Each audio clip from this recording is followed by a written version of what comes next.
Lectura del Santo Evangelio según San Juan. En aquel tiempo, Jesús salió de Samaria y se fue a Galilea. Jesús mismo había declarado que a ningún profeta se le honra en su propia patria. Cuando llegó, los galileos lo recibieron bien, porque habían visto todo lo que él había hecho en Jerusalén durante la fiesta, pues también ellos habían estado allí. Volvió entonces a Caná de Galilea, donde había convertido el agua en vino. Había allí un funcionario real que tenía un hijo enfermo en Cafarnaún.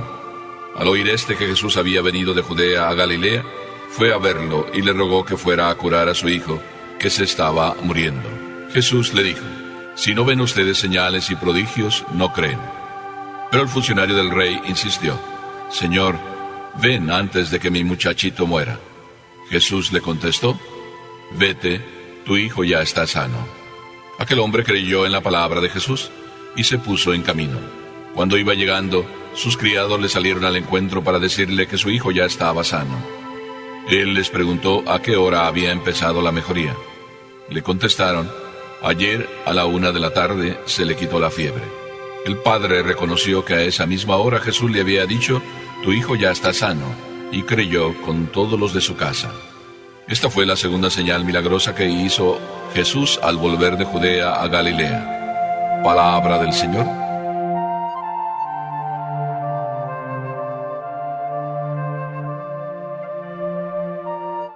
Me da mucho que pensar este evangelio.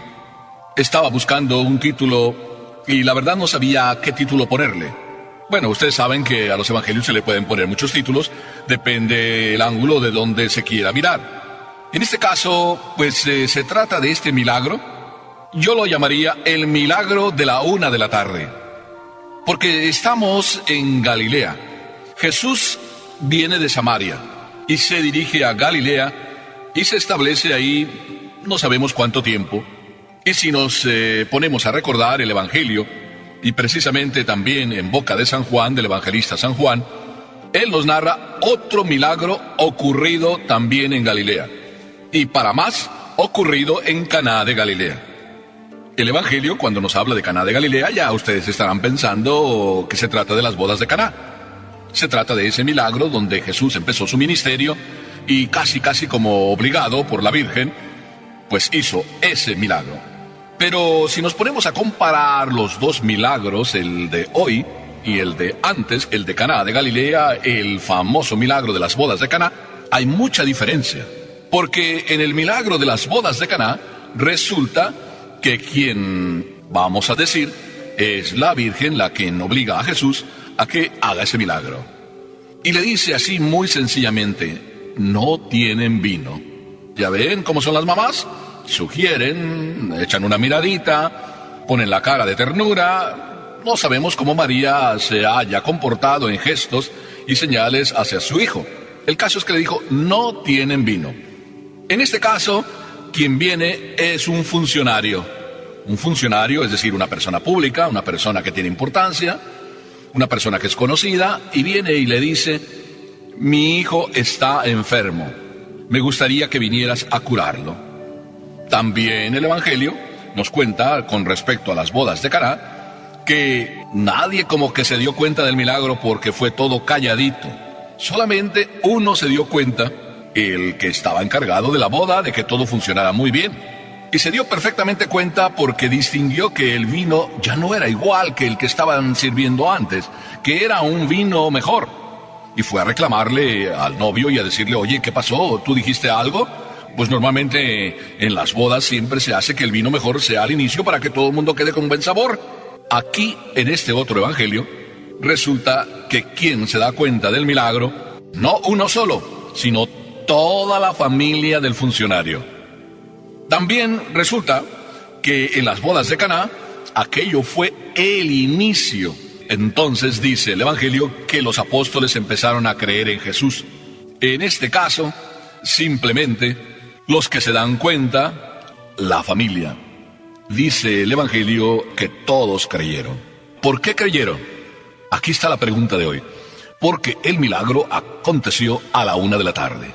Ahí está la diferencia. ¿A qué horas aconteció en Caná el milagro? No se sabe, ni tiene importancia.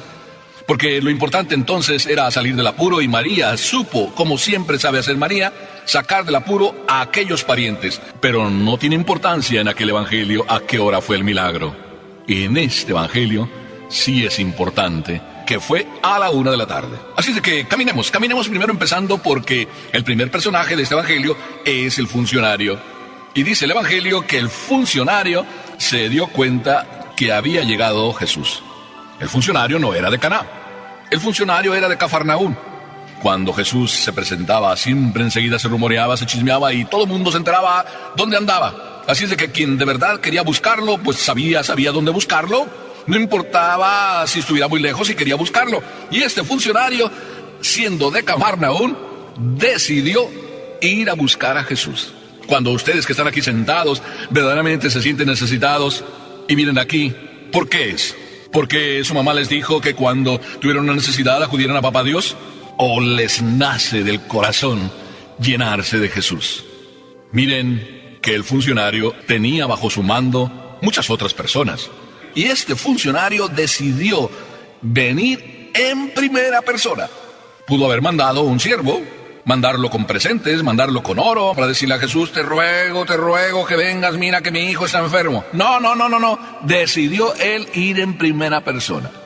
Ya esta primera lección del Evangelio nos viene muy bien a nosotros, porque cuando cada uno de nosotros tiene una necesidad, tiene que aprender a ir en primera persona, a hablarle a Jesús, contarle las cosas como las sientes, para que el Señor en una intimidad personal de corazón a corazón te regale la experiencia de Él.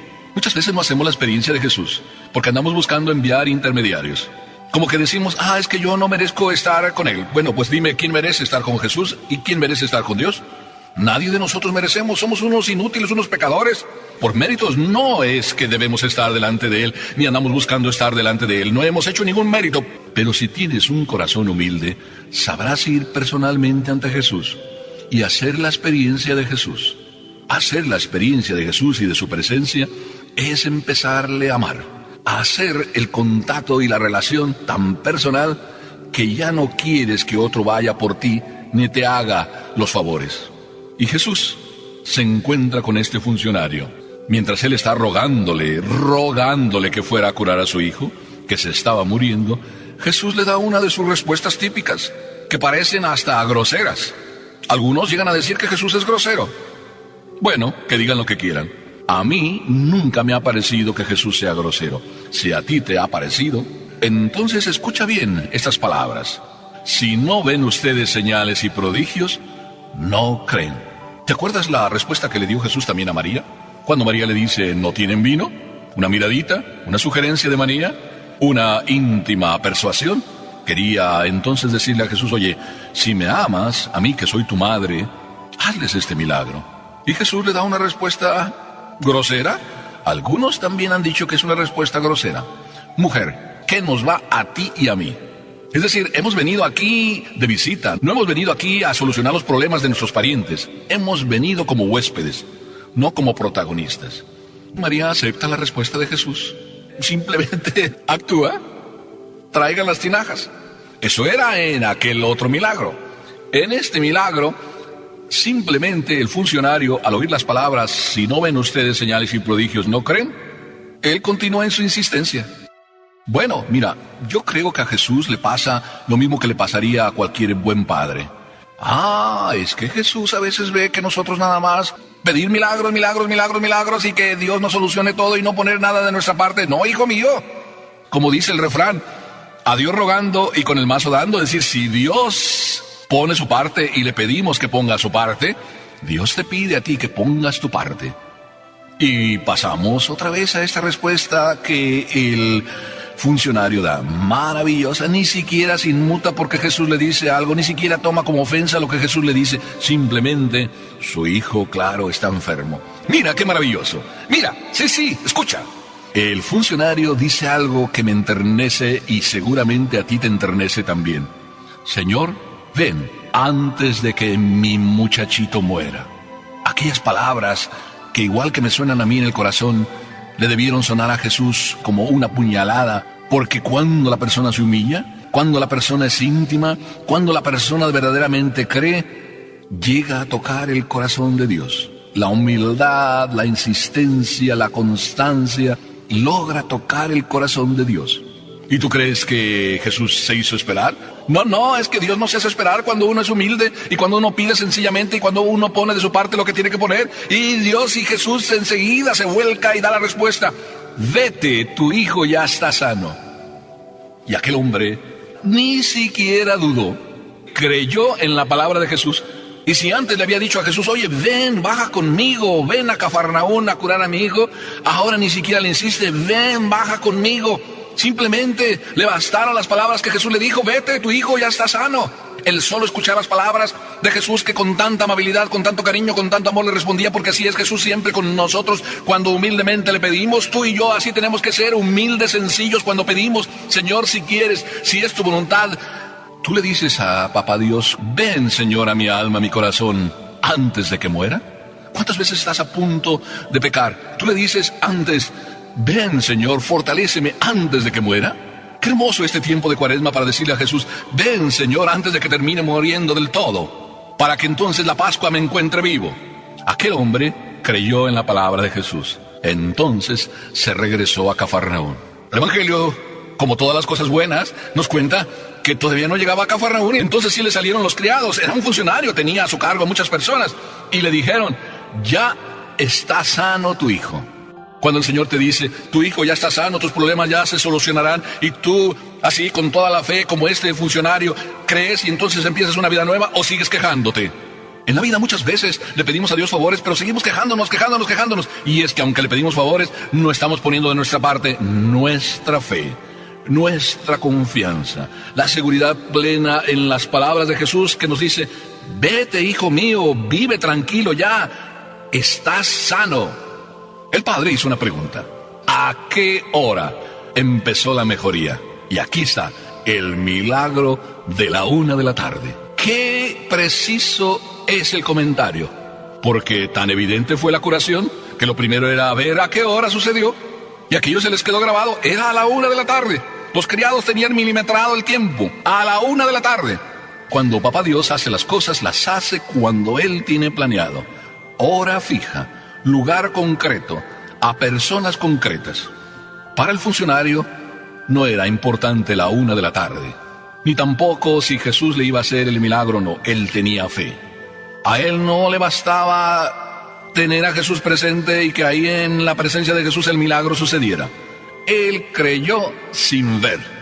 Pero eso sí, a la 1 de la tarde era importante que sucediera, porque a la 1 de la tarde era el toque último para que toda la familia del funcionario terminara creyendo. A ellos les faltaba ver. ¿De cuáles personas quieres ser tú? ¿De las que sin ver creen, como el funcionario, o de las que necesitan la 1 de la tarde? Si tú eres de los que necesitan la 1 de la tarde, hijo mío, está bien. Pero ¿cuántos milagros tienen hora y lugar preciso? Todos los días Jesús hace milagros en tu vida. Porque el milagro de que existas es preciso, en el lugar preciso, a la hora precisa. ¿Cuántas curaciones has tenido en tu vida? A la hora precisa, en el hospital preciso, con tus familiares concretos ahí presentes. ¿Y por qué no has terminado creyendo? ¿Es que tú eres de los que, aún viendo, no creen? Por eso yo te repito hoy: no importa dónde sea el milagro, si en Caná o en otro lugar, no importa si a la hora precisa en que Dios te hace el milagro tú lo ves y aún así no crees, hijo mío, no puedo hacer nada, ni Papá Dios puede hacer. Por eso yo me alegro que el funcionario tuvo la capacidad de ir él personalmente, de no enviar a sus criados, de creer sin ver, porque yo también quisiera ser como él, sin ver, creer, para que el Señor me cure mis muchos muchachitos, mis muchos problemas, mis muchas enfermedades. Amén.